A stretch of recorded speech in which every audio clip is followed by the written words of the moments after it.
Welcome to our channel HP dream world. অনেকদিন পরে একটা ভিডিও নিয়ে আসলাম, যেটা হচ্ছে খুলনার চিড়িয়াখানার ভিডিও। তো খুলনায় মাত্র একটাই চিড়িয়াখানা আমাদের।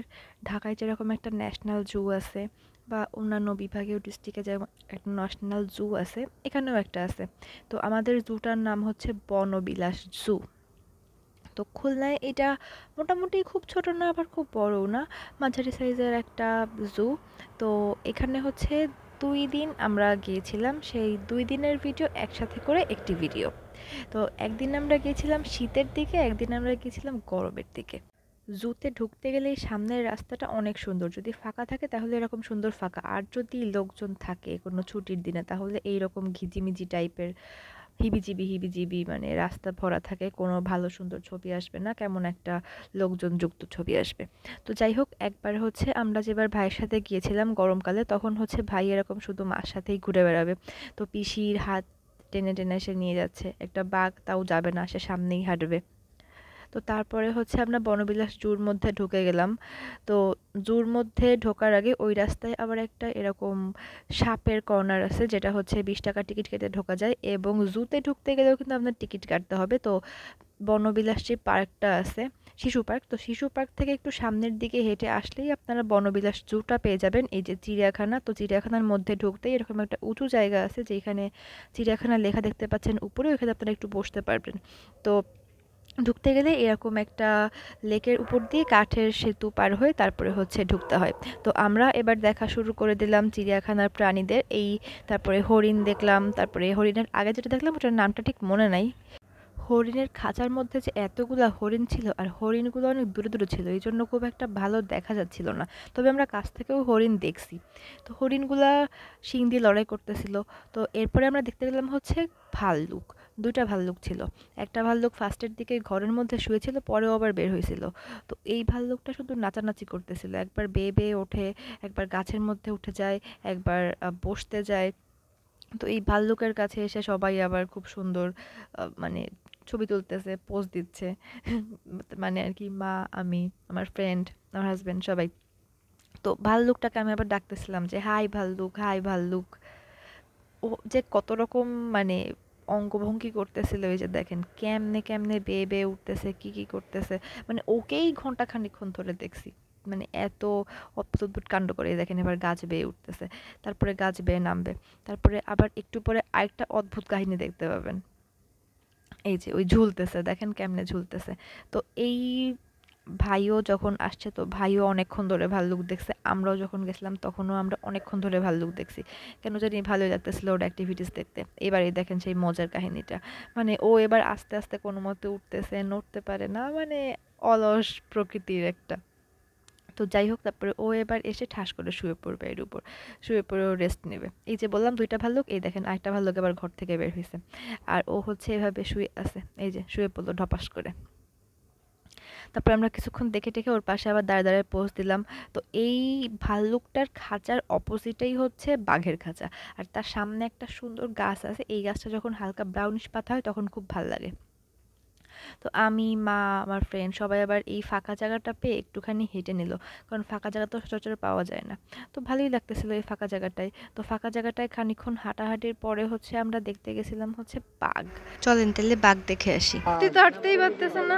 হাঁটতে খেয়ে দিয়ে হাত পা মোটা হয়ে অসুস্থ না, এটা ছোটবেলা থেকে এই যে ভাই এভাবে এটা তো আপনি ধরে নিয়ে যাচ্ছিল মানে পাচারের জন্য, পরে বিজিবি আমাদের কাছে ধরে এখানে দিচ্ছে বাচ্চা ছোট বাচ্চা নিয়ে এসে। পরে ওই সময় পায়ে ব্যথা পেয়েছে। তাহলে বাঘের কাহিনী তো বুঝলেনই, নাদুস নুদুস হওয়ার কাহিনী। ও ছোটবেলা থেকেই এরকম। তো এই বাঘটা দেখেন কেমনে ডাকতেছে, ও যদি অ্যাকচুয়ালি বনের বাঘ হইতো তাহলে কি হইতো। ও বেশ ভালো সুন্দর পোজও দেয় জানেন। এ দেখেন কি সুন্দর করে ডাকলো, একটু পরে আবার বসে থাকবে না। আমার যতদূর মনে পড়ে, ছোটবেলায়ও যখন আমি এই পার্কে গেছিলাম, আমার মনে হয় আমি এই বাঘটাকেই দেখছিলাম। তো যাই হোক, এই বাঘটাকে অনেক কিউট লাগতেছিল বসে থাকা অবস্থায়। তারপরে ভাইও কোলে উঠে একটু বাঘটাকে দেখলো আবার। তো তারপরে ওরা আবার জামার সাথে সানগ্লাস বেঁধে গেছে, ওটা আবার ঠিক করলো। এনিওয়ে, তারপরে আমরা আবার এই যে বললাম না আমার কাছ থেকে হরিণও দেখছি, এই যে কাছ থেকে হরিণ দেখছি, ঘাস খাচ্ছিল। তারপর তো পুরা পার্কটা ভাই দৌড়ায় দৌড়ায় দেখতেছে। তারপর ওকে আবার ডেকে দেখালো হইলো যে এই দেখো কি সুন্দর হরিণ। তারপরে হরিণটা শিং দিয়ে লড়াই করতেছে, ওগুলো আবার দেখানো হইলো। তারপর আবার কোলে করে দেখানো হলো, কারণ অত ছোট মানুষ দেখতে পাচ্ছে না, এই জন্য ওকে কোলে নিয়ে তারপর দেখানো হইলো। তো তারপরে আমরা আবার এখানে একটা কি দেখতে আসলাম, এটা দেখতে পুরো খরগোশের মতো, কিন্তু এটার আলাদা নাম আছে, যদিও এটার নাম খরগোশ না, কারণ আমরা খরগোশ একটু পরে দেখছি। এই যে এইগুলা হচ্ছে খরগোশ, অনেক টাইপেরই খরগোশ ছিল। কেউ কেউ খরগোশের ঘরের মধ্যে যে আবার ঘুমাইছিল। তারপর দেখলাম হচ্ছে ময়ূর, এত সুন্দর ময়ূর, দেখেন কি সুন্দর কালার, অনেক অনেক অনেক বেশি সুন্দর ময়ূরের কালারটা। এটা কি হ্যাঁ বেশিকে বলো তো কি এটা পিকক। ময়ূর ইংরেজি কি? পিকক। ওর পাশে দেখো কত বড় পাখি, দেখছো?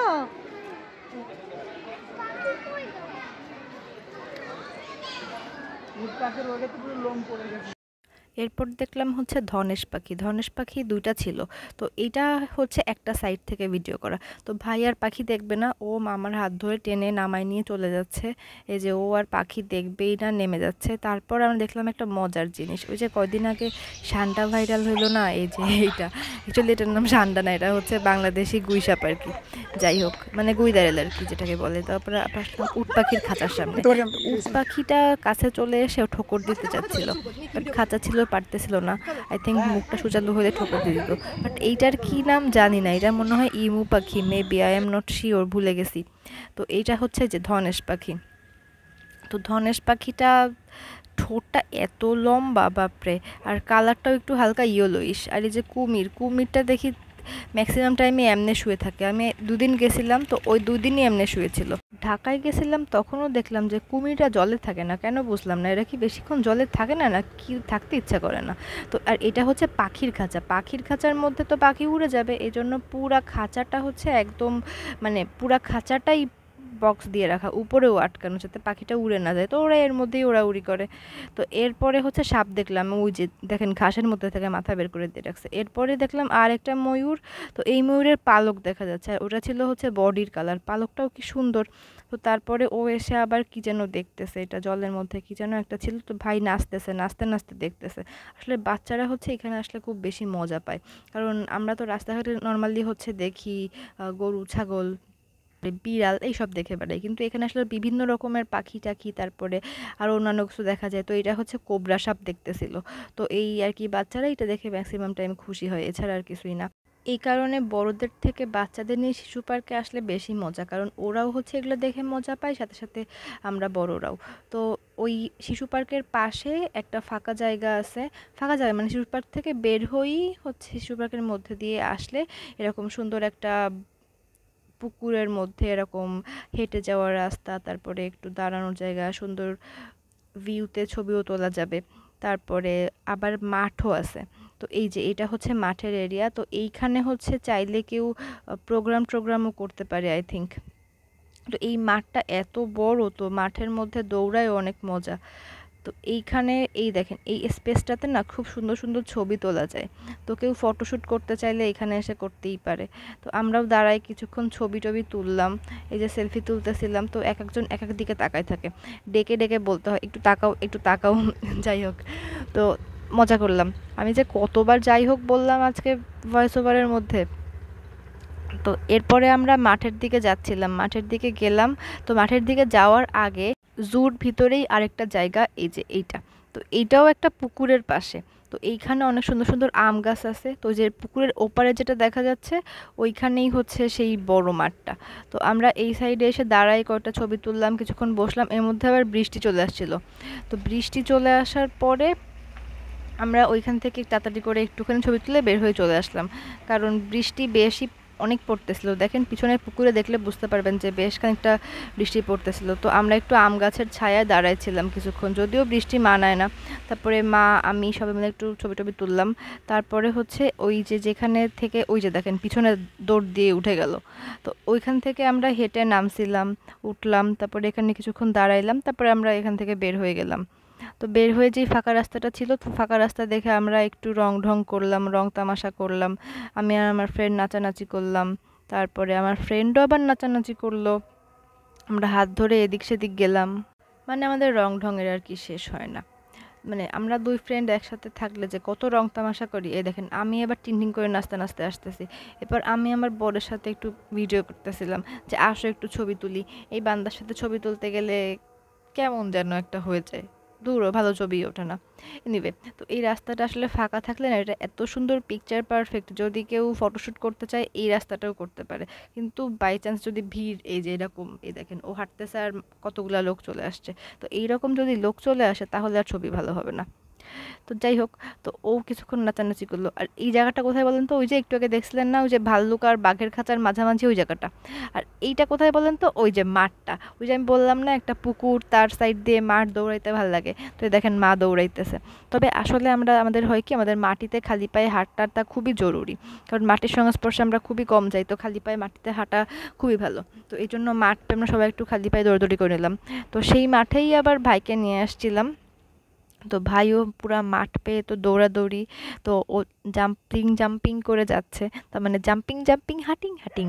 তো ও জাম্প করতে করতে যাইতেছে, আর মাঠে এসে তারপরে দেখি যে বাচ্চারা বল খেলতেছে। এবার ও তো বল খেলবে, এবার আমরা বল কোথায় পাবো? তো পাশে একটা ছোট মেয়ে, ও বল খেলতেছিল ওর ভাইয়ের সাথে। তো ওখান থেকে আবার বল নিয়ে চলে আসছে, আর বল কিছুতেই দিবে না। তারপরে ও বল খেলতেছে, খেলতে খেলতে পিচ্চি বাচ্চাটা আবার আসছে, ওর সাথে আবার খানিকক্ষণ খেললো।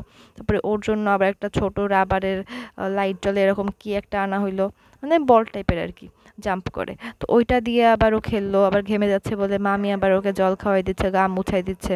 তারপরে এই যে দেখেন এখানে যেই পিচ্চি মেয়েটা না, বেশ বড়ই মেয়ে, ওর সাথে খেলতেছে, আবার পিসির সাথেও খেলতেছে। মানে ওই যে ওই পিঙ্ক কালার ড্রেস পরা, এই বলটা হচ্ছে ওদের মেইনলি। তো যাই হোক, তারপরে এই মাঠে খেলাধুলা করে তারপরে আমরা একটু কিছুক্ষণ বসেছিলাম। তো এই মাঠটা বেশ সুন্দর বড়, বিকালবেলা এখানে বসে খেলতে না খুবই, মানে বসে থাকতেও আরাম, আর বাচ্চারা খেলবে এটাও মজা।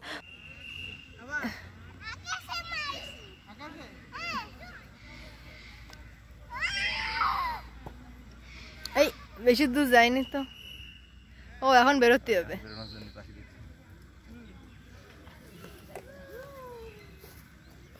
তো বাচ্চাদের নিয়ে আসলে জুর এই মাঠটাতে অবশ্যই আসবেন। দেখেন, তো আপনার সাথে কথা বলতে বলতে আমার তো এটাই বলা হলো না যে এই খুলনায় জুটা কোথায় অবস্থিত। তো এটা হচ্ছে খুলনায় গ্যারিসন আছে না, গিলেতলা ক্যান্টনমেন্ট যেটাকে বলে, ওইখানে একদম গ্যারিসনে আপনি মাহিন্দ্রাতে করে বলবেন শিববাড়ি থেকে উঠবেন, গ্যারিসন বলবেন, আপনাকে নিয়ে নামাই দিবে। তারপরে হচ্ছে সোজা হেঁটে গেলেই ডান দিকে দেখবেন পার্ক আছে, আর তার থেকে একটু সামনে গেলে দেখবেন হচ্ছে জু আছে। তো ওই পার্কটার পাশে আবার এই ছোট্ট বাড়িটা। তো ওইখান দিয়ে ঢুকতেই, মানে গ্যারিসনের রাস্তা থেকে ঢুকতেই পার্কে আর জুর মাঝামাঝি হচ্ছে এই সেনা সম্ভার এই দোকানটা। তো এই দোকানেও কিছু কিছু জিনিসপাতি পাওয়া যায়, মানে হ্যান্ডমেড জিনিসপাতি। তো এখানে এসে আমরা দেখলাম, আমরা এখান থেকে একটা ফুল কিনছিলাম, মানে ঘর সাজানোর ফুল। তো এখানে একটা মিরর পেয়ে আমরা একটুখানি আবার রং ঢং করতেছিলাম সবাই মিলে। তো এখানে দেখলাম বেশ কিছু জিনিসপাতি, বেশ ভালোই জিনিসপাতি। তো এই যে সেই মিররটা, আপনারা যারা খুলনার তারা একটু হাতে টাইম নিয়ে যাবেন, আর বিকাল টাইমটা ওইখানে থাকার চেষ্টা করবেন, তাহলে বেশি মজা করতে পারবেন। ওকে, আবার দেখা হবে নতুন একটি ব্লগে। বাই। তো আজকের মতো এখানেই বিদায় নিচ্ছি। আর আপনারা যারা খুলনায় আছেন তারা কিন্তু অবশ্যই যাবেন, গিয়ে ঘুরে আসবেন, ভালো লাগবে। এখন আরও সুন্দর করে সাজিয়েছে। তো এনিওয়ে, এই যে হচ্ছে গ্যারিসনের খুলনার মানুষদের তো আবার ব্যাক করতে হবে যারা খুলনা শহরের দিকে। তো এই জন্য হচ্ছে একটু বললাম যে হাতে একটু টাইম নিয়ে যান, এই আর কি। তো ওই যে মার হাতে একটা ফুল, আমরা এই ফুলটা হচ্ছে সেনা সম্ভারের ওই দোকান থেকে কিনছিলাম। বেশ মোটামুটি রিজনেবল প্রাইসও না, আবার খুব ওভার প্রাইসও না, মানে মিডিয়াম রেঞ্জ আর কি। তো তারপরে আমরা আবার মাহিন্দ্রা করে চলে আসলাম। এই যে মাহিন্দ্রা এরকম দাঁড়াই থাকে, আপনারা রানিং গেলেও পেয়ে যাবেন। তো okay, bye, thanks for watching, please like share and subscribe, টাটা, বাই।